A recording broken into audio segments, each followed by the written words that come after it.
Good morning, dear students. Now let us start next topic of class 12th biology, chapter 4th.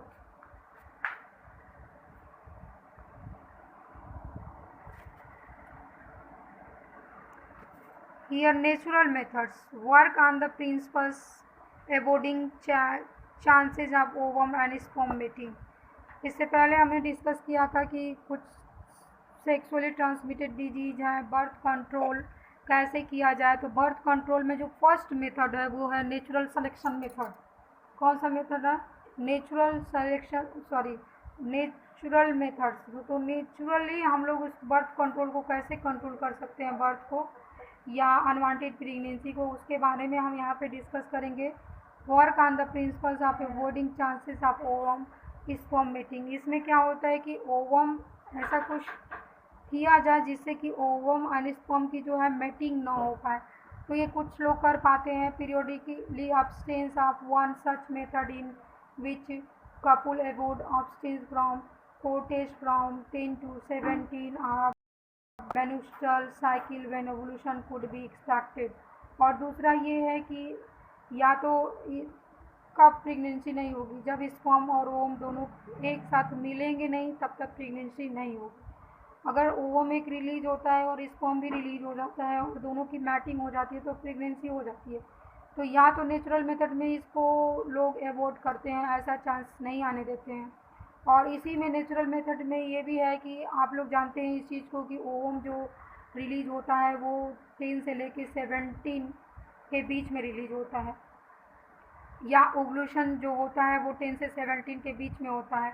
तो इस समय जो है कि मैटिंग नहीं करनी चाहिए, जिससे कि एक जो है ओवम और स्पर्म जो है नहीं मिल पाएंगे एक दूसरे से, तो प्रेगनेंसी नहीं होगी। As chances of fertilization are, अब इसमें क्या होगा, फर्टिलाइजेशन के जो चांसेस होंगे वो कम होंगे।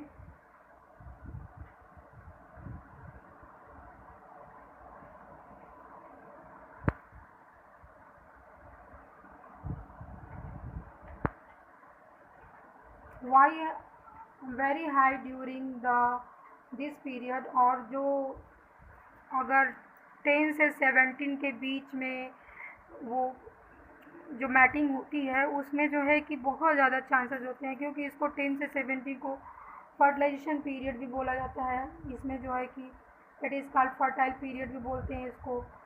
उसमें चांसेस प्रेगनेंट का बहुत ज़्यादा रहता है। Therefore by abstaining from coitus during the period, इस समय मीटिंग नहीं करना चाहिए। Conceptions could be prevented with draw coitus in interrupts is another method which male partners withdraw his penis from the vagina just before ejaculation so as to avoid insemination। Insemination भी नहीं होगा तो भी pregnancy नहीं होगी। तो इसमें जो है कि वो जो विथड्रॉल करना चाहिए पार्टनर्स को। तो ये सारी चीज़ें हैं जिसके द्वारा नेचुरली जो है कि हम लोग जो है कि प्रेगनेंसी अनवांटेड प्रेगनेंसी को रोक सकते हैं। लैक्टेशनल एब्सेंस ऑफ मेन्स्ट्रुएशन, और अगर मेन्स्ट्रुएशन एब्सेंस है, method is based of the fact that evolution and therefore the cycle don't occur during the period of the intense lactation following parturition। और पार्टिवेशन के absence of period means absence of menstruation means जब women's कोई अगर मान suppose कर लीजिए कुल marriageable partners हैं, तो अगर वो जो है प्रेग्नेंट है तो उस समय भी फर्टिलाइजेशन के चांसेस नहीं होते हैं। Therefore as long as the mother breast feed the child fully, और कभी कभी ज़्यादा दिनों तक माँ जो है बच्चे को दूध पिलाती है तो उसमें भी चांसेस कम होते हैं। Chances of conception almost nil होते हैं। However, this method has been reported by effective only up to maximum period of 6 months following parturition। और जब चाइल्ड का जन्म होता है उससे लेके 6 महीने तक ऐसा हो सकता है, 6 मंथ तक जो है कि अगर माँ जो है कि बच्चे को दूध पिलाती है तो प्रेग्नेंट होने की संभावना कम रहती है। As no medicine or devices are use this method, side effects are almost nil, और उस समय जो है साइड इफेक्ट नील होता है और कोई भी मेडिसिन लेने की आवश्यकता नहीं होती है। तो ये नेचुरल मेथड्स के कुछ एग्जांपल्स थे, कुछ तरीके हैं जिसको हमने यहाँ पर डिस्कस किया। Chances of failure do this method are also high, और इसमें जो है कि फेल्योर के चांसेस ज़्यादा होते हैं। कभी कभी ऐसा भी होता है कि उसमें भी प्रेग्नेंट वुमेन्स हो जाती हैं। Now we come on the barrier method. Second is barrier method. Ovum and sperms are prevented from physically mating. Ovum और स्पर्म को जो है कि फिजिकली मिल नहीं दिया जाता है, मेल्स एंड फीमेल्स कॉन्डम्स, और इसमें फीमेल कॉन्डम भी आता है, मेल्स कॉन्डम भी आता है, तो इसके द्वारा नई मैचिंग होती है। और various method in rubber latex sheet that is use recover the penis in the male, और ये रबड़ का होता है और जिसको कि पेनिस पे लगाते हैं लोग, और vagina and cervix in the females. और इसी तरह से जस्ट सपोज फीमेल्स में होता है just before coitus so that ejaculation sperm would not be enter into the female. इस तरीके से फीमेल के अंदर जो है कि वो इसी में नहीं पहुंच पाता है। They can be prevent conceptions. Nirodh is a popular brand of condom for the male, और इस तरीके से निरोध हम देखते हैं जो कि पॉपुलर कॉन्डम है और ये मेल यूज़ करते हैं। Use of condom has increase in recent years due to the additional benefits of the protecting the user from contracting STD sexually transmitted disease के लिए भी ये बहुत ज़रूरी है condoms, and AIDS के लिए भी बहुत ज़रूरी है। both the male and female condoms are disposable, और दोनों ही disposable होते हैं। can be self inserted and thereby give privacy to the user, और ये self injectable होते हैं। diaphragm cervical caps bullets are also barriers में made rubber that are injected in the females reproductive, और इसके अलावा जो है डायफ्राम भी होता है, इसको भी इंजेक्ट किया जा सकता है फीमेल्स में, और सर्विकल कैप्स भी है, बोल्ट्स भी हैं। They prevent conception by blocking the entry of sperm, इससे जो है स्पर्म अंदर नहीं जा पाता है। They are reusable spermicidal creams jellies and foams usually use along with these barriers to increase their contraceptive efficiency, और इस तरीके से कुछ स्पर्माइसाइडल क्रीम्स होते हैं जो कि स्पर्म को डिस्ट्रॉय कर देते हैं, जेलीज होती हैं, इन सारी चीज़ों का यूज़ किया जाता है। Another effective and popular method use of intrauterine devices, ये सबसे पॉपुलर मेथड्स हैं जो कि इंट्रायूटेराइन डिवाइसेस है। The devices insert doctors expert nurses in the uterus through the vagina, और इसको क्या किया जाता है, इंजर्ट कर दिया जाता है, अंदर लगा दिया जाता है, जिससे कि फीमेल्स में। and these intrauterine devices are presently available as the non-medical IUD, और ये जो है कि इस समय सारे मेडिकल्स पे हैं, और ये नर्स एक्सपर्ट नर्स के द्वारा या एक्सपर्ट डॉक्टर्स के द्वारा ये लगाए जाते हैं। लिप्स लूप्स हैं, कापर रिलेटिंग प्रोग्राम LNG-20 है। IUD इंक्रीज फैगोसाइटिस ऑफ स्पर्म, इसके अलावा इंट्रायूटेराइन डिवाइसेस जो होती हैं फाइगोसाइटोसिस जो भी स्पर्म को डिस्ट्रॉय कर देते हैं, यूट्रस तक नहीं पहुंचने देते हैं। Copper ions release suppress sperm motility, और कापर अगर इसमें कापर टी के नाम से जानते हैं इसको, और अब इसमें कापर का काम क्या होता है, इसमें जो IUD होता है वो पहले तो स्पर्म को जो है कि डिस्ट्रॉय कर देता है, और दूसरा कापर का काम होता है कि ये स्पर्म की गति को जो है धीमे कर देता है। The fertilising capacity of sperms, और इस तरीके से जो है कि फर्टिलाइजेशन कैपेसिटी स्पर्म की जो है बहुत ही कम होती है। The hormones sperms motility and fertilize capacity, the hormones releasing IUD in addition make the uterus unsuitable for implantation, और जो भी हार्मोन इंट्रायूटेराइन से निकलेगा वो इम्प्लांटेशन के लिए अनसुटेबल होगा। And the cervical hostile to the sperms, और स्पर्म को जो है डिस्ट्रॉय कर देगा। IUD are ideal contraceptive for the females, और ये बहुत ही अच्छा जो है कि फीमेल्स के लिए है contraceptive device.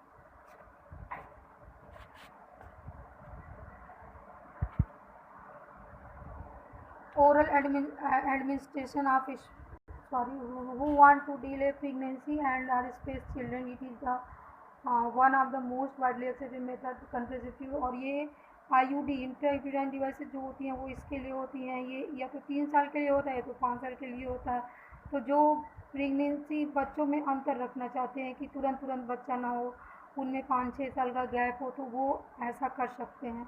Oral administration small doses either progesterone storage in combination is another contraceptive method used by females. और दूसरा ये है ओरली उसको लिया जाता है, they are used in the form of tablets and means are popularly called the pills. और इनको ओरली लिया जाता है टैबलेट्स के फॉर्म में, और ये भी उसी के लिए होता है अनवांटेड प्रेगनेंसी के लिए। Have taken daily for the period of 21 days starting preferably with in the first 5 days of the menstruation cycle. Menstruation cycle के 5 दिन के बाद ये स्टार्ट हो जाता है, दवा लेना स्टार्ट कर देती हैं फीमेल्स और 21 दिन तक इसको लेती हैं। After the gap of 7 days during which menstruations occurs, it has been repeated in the same pattern till the females desire to prevent contraception। अगर माँ फीमेल्स अनवांटेड प्रेगनेंसी नहीं चाहती है या प्रेगनेंसी नहीं चाहती है तो 7 दिन बाद फिर वो टैबलेट्स 21 दिन के लिए आता है और उसको फिर यूज़ करते हैं। They inhibits ovulation and implantation as well as alter quality of cerebral mucus to prevent related entry of sperms.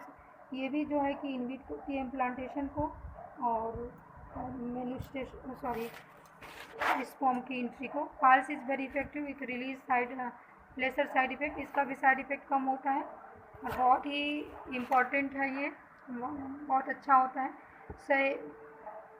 सहेली the new oral contraceptive for the females contains non steroidal preparations. और इसमें एक सहेली का नाम है, सहेली नाम से दवा आती है जो पल्स बोलते हैं उसको। It is the once a week pills with a very few side effect high contraceptive value। और इसको एक सप्ताह में एक ही बार लेते हैं और इसमें भी पावर होता है उसके लिए प्रेगनेंसी को रोकने का। Progesterone alone combination with estrogen can also be used by females addition और इम्प्लांट्स अंडर द स्किन। और इसके अलावा प्रोजेस्टेरोन जीन्स होता है और एस्ट्रोजन का कॉम्बिनेशन इंजेक्शन के द्वारा भी फीमेल्स में लगाया जाता है। और ये इंजेक्शन भी 1 ईयर के लिए या 2 ईयर्स के लिए होता है। Mode of action similar to the pills, और जैसे फाइल्स खाते हैं वैसे ही होता है। Their effective period are much longer. Administrations of progesterone and progesterone estrogen combination or IUD within 72 hours courtage have been found to be administration of progesterone estrogens combination of IUD within 72 hours courtage has been found to be very effective। और कुछ ऐसी भी दवाइयाँ uterine devices बनाई गई हैं जिसमें 72 घंटे तक 72 आवर्स तक कोटिस के बाद भी वो दवा ले सकते हैं। वो भी जो है कि बहुत इफ़ेक्टिव होता है। तो ये सारी चीज़ों के बारे में हमने पढ़ा जो कि IUD हैं, इंट्रायूटेराइन डिवाइसेस हैं, जिनके बारे में हमने डिस्कस किया। Now we come on the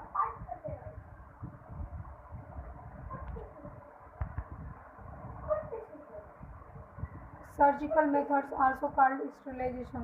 Here we discuss about last method, this is the surgical methods। और इसको किसके नाम से जानते हैं? स्टेरिलाइजेशन कहते हैं इसको। Surgical generally advised for male and female partners to terminate method to prevent any more pregnancies। Surgical intervention block gametes transport and thereby prevent conceptions। Sterilization procedure the male vasectomy. इसमें क्या किया जाता है कि जो वासर डिफरेंस होता है उसी को कट करके टाइट कर दिया जाता है। इसको सर्जिकल मेथड, इसको ऑपरेशन भी बोलते हैं, क्योंकि प्रेगनेंसी ना हो इसके लिए ऑपरेशन कराया जाता है। और मेल्स में वासर डिफरेंस को काटते हैं और फीमेल्स में जो है फॉलोपियन ट्यूब को कट करके टाइट कर देते हैं, काट करके उसको बांध देते हैं। तो ये सर्जिकल मेथड्स है।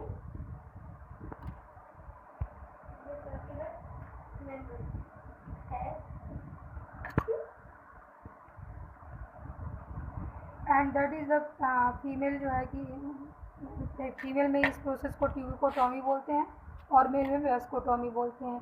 इन vasectomy small parts of the vasa deferens is removed try to the through the small incision on the where tubectomy small part of fallopian tube. इसको हमने एक्सप्लेन किया कि मेल में जो होता है वो वासा डिफरेंस को कट किया जाता है और फीमेल्स में जो है कि फॉलोपियन ट्यूब को कट किया जाता है, क्योंकि जो फर्टिलाइजेशन होता है फॉलोपियन ट्यूब में ही होता है।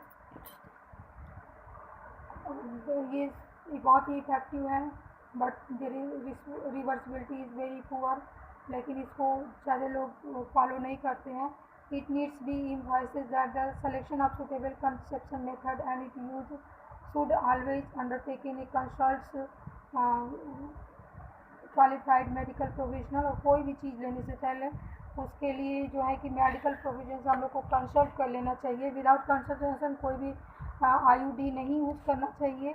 One most also remember the contraceptive are not regular requirement for the maintenance. और ये हमेशा इसकी ऐसा नहीं कि हमेशा अपनी ज़िंदगी को पूरे ईयर्स में ही बना लें IUD का इम्प्लांट करते रहें।